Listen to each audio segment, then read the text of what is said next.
The Village That Devours Shadows Part 1.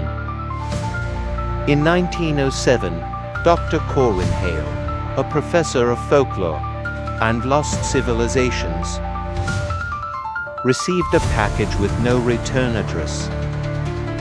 Inside was a torn manuscript page and a hand-drawn map, pointing to a forest deep in eastern Carpathia. The manuscript was inked in Old Church Slavonic. Its translation read, "Where the shadow walks first, the soul will follow." Something ancient stirred in those words. Corwin, driven by a curiosity that had wrecked stronger men, set out at once. 3 weeks later, after endless trudging through snow-choked trails, his horse froze in fear at the edge of a dense fog. There, rising from the mist, was a crumbling stone arch, its carvings half erased by. Beyond it lay a village not marked on any map. No name, no road, no sound. Just leaning houses and moving trees, and shuttered windows that seemed to blink when not watched. The cold was unnatural. It wasn't in the air but in the spirit of the place. Worse still, there were no shadows. Not from the cottages, not from the trees, and not from Corwin himself. He tried journaling. His pen left no ink. He lit a lantern, it cast no warmth. A man in a long grey coat greeted him silently and said, "We've been waiting, Dr. Hale." "How do you know my name?" "You left us once, you left us once." Before Corwin could question further, he was led to a cottage and warned, "After nightfall, do not open any doors, and never look into still water." That night, Corwin dreamed of a spiral gallery filled with mirrors. In the center stood ... himself, or something, wearing his face older, hollow-eyed. It smiled and whispered, "You forgot, but we didn't." He woke gasping. The candle beside him was extinguished, and in the window pane, he saw his reflection staring back, but not moving. In the morning, the village bustled silently. Each person cradled a small mirror, like a sacred relic. They circled a central well, whispering in tongues Corwin could not understand. Then he saw it. A shadow not attached to anything slithered along the cobblestones, trailing behind a child. She didn't react, but in her mirror, her reflection screamed. Panicked, Corwin confronted the grey-coated man. "You must return to the mirror well," the man said. "Only there will your shadow return. And if I don't, then you will fade slowly and forget you were ever flesh." Corwin ran for the forest,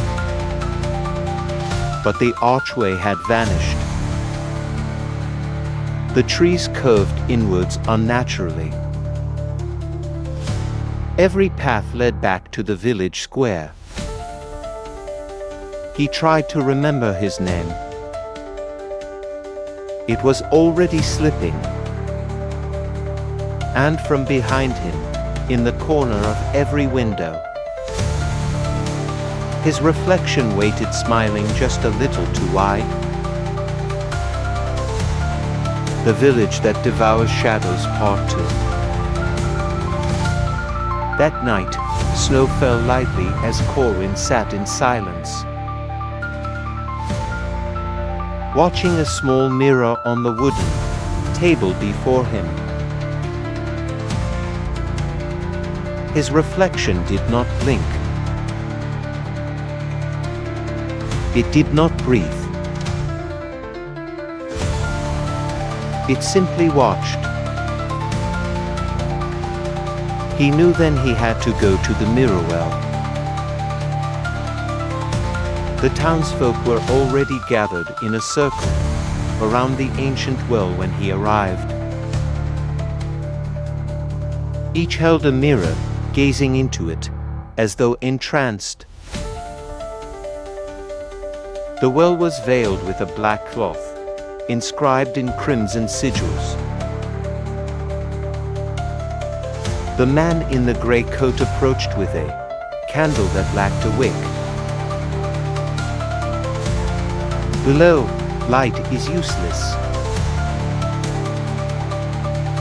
You need memory, not fire. Corwin removed the cloth. A spiral staircase descended into the earth, lined with walls that pulsed like a living vein. The air was thick with wax and rust. At the base, he entered a round chamber, ringed with mirrors. But these did not reflect him. In each one stood a different version of himself, some old, some twisted, some mad, some weeping blood. They stared silently. In the center of the room was the mirror well, a vortex of liquid glass, swirling with depthless shimmer. A whisper echoed. We are what you left behind. You are the last reflectio. When you left, your shadow followed, but not your soul. Corwin looked down at his hands. His skin was pale, his fingerprints gone. He was not real, he was what remained. The largest mirror cracked, and from its step, another Corwin, younger, vibrant, commanding. The original Yomi. No, the figure said, I'm who you were. You are the remnant. The figure's shadow was long and alive. The figure's shadow was long and alive. You lived for me. Thank you. But now, I return. He placed a hand on Corwin's chest. Cold surged through his spine. Memories unraveled, family, work, his name all gone. Corwin collapsed, but in a final surge of resistance, grabbed his counterpart and pulled both into the mirror well.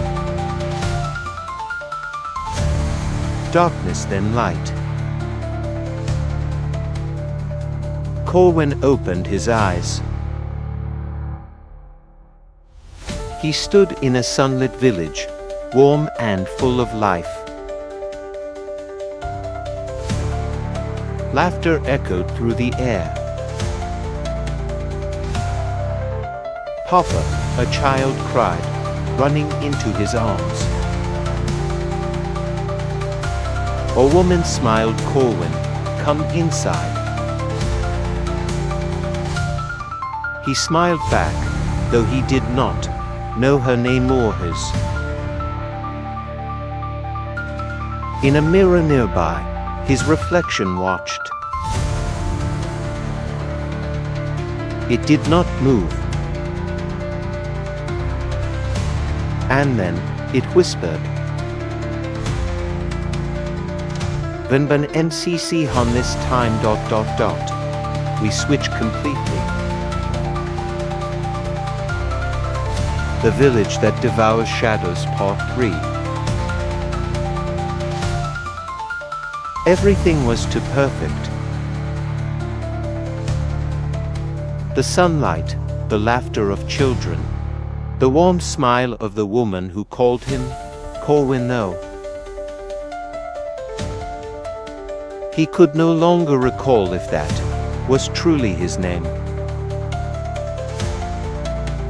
Yet amid this peace, something was deeply wrong.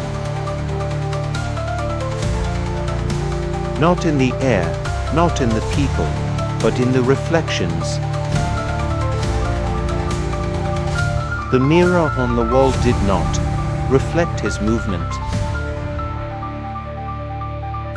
It was still pristine and cold. Whenever Corwin moved, the reflection remained still. Whenever he smiled, it only stared.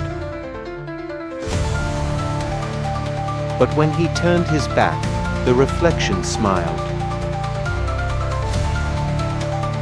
That night, Corwin stood before the mirror in silence. The woman and child slept. He whispered, "Who are you?" No sound. But the mouth in the glass moved. "I am you, when you have chosen to forget." The shadows in the corners of the room receded. No light. No warmth. Only the glow of the mirror, now shimmering like a gateway. Corwin reached forward. The glass was smooth like water and it pulled him, and the world flipped inside out. The sky was a broken mirror. The ground was cracked glass reflecting bleeding memories. Houses twisted mid-air, rotating like torn paper in a vortex. In the distance stood a colossal mirror, tree its branches, gleaming with trapped moments of lives long forgotten. Corwin walked through this mirror world, each step echoing without sound. Variants of himself passed him screaming, sobbing, laughing, whispering madness. Some reached out as if to warn him. Others simply dissolved. A voice echoed through the glass. Here, only those who remember their name may remain whole. Corwin looked down. The childhood scar on his palm was gone. His hands shimmered like smoke. His legs grew translucent. He was fading, not dying, but being forgotten by himself. He reached the mirror tree and touched its base. Instantly, vision struck him, memories he didn't know he had. Hundreds of versions of himself, some scholars, some warriors, some lost children, spiraling across centuries. From the mirror bark stepped a being, faceless, limbless, made of reversed light and whispers. You are the final remnant. All others resisted. Only you surrendered. Corwin asked, "What am I truly?" You are the echo created when the original abandoned his role. A shadow that lived a borrowed life. The gate is open now. The mirror does not forget. Corwin turned and saw his shadow. It stood still. If your shadow doesn't flee, it's not yours. The shadow spoke. I have followed. I have learned.